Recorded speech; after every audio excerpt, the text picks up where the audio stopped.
The United States government is executing a soft disclosure. Rather than a single truth, they are releasing unexplainable data in disjointed tranches, a report here, a grainy radar recording there.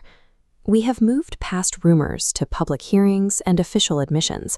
The state now acknowledges these objects are real, they are in our skies, and they do not belong to any known nation. This trajectory suggests a specific endpoint, a world leader standing at a podium to tell the public that we are not alone in the universe. Handing the public the most significant news in history without context creates a dangerous societal vacuum. When a truth of this size is released without instructions on how to hold it, fear quickly fills the gaps. Human beings do not react to raw facts. We react entirely to our interpretation of those facts, filtered through our existing reference points. Currently, our default reference point for non-human intelligence is manufactured. We rely on Hollywood blockbusters and tabloid fictions because we lack a scientific yardstick for this reality. When an abrupt reality collides with a public already managing constant cognitive overload, the information void is vulnerable. Rumors and grifters can easily destabilize a population that has no official narrative to lean on. The primary risk of disclosure is our lack of an evidence-based cognitive framework to process it. Without that framework, the truth becomes a psychological hazard. The institutions best equipped to prepare the public are currently structured to enforce a culture of silence. Commercial pilots face a career-ending catch-22. If they report a genuine UAP sighting, they risk losing their medical clearance under the assumption that they are hallucinating or mentally unstable. However, if a pilot omits a sighting to save their career, even if ground radar confirms the object's presence, they are committing a federal felony by falsifying official documents.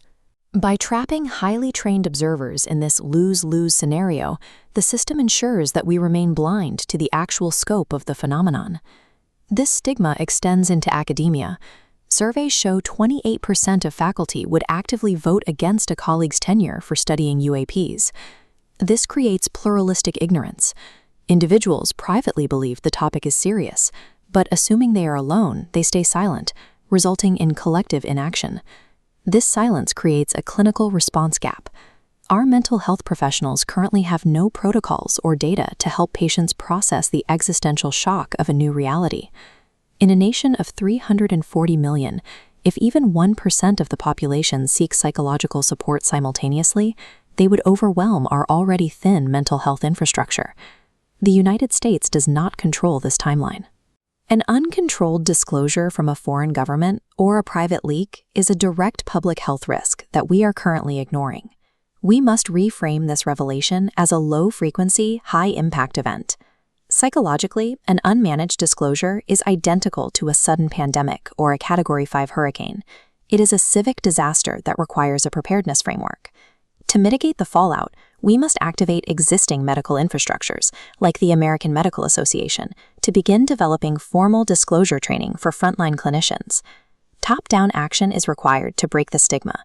Federal health grants from the NIH must fund the research into evidence-based communication strategies, ensuring the public receives information in a way that builds resilience rather than panic.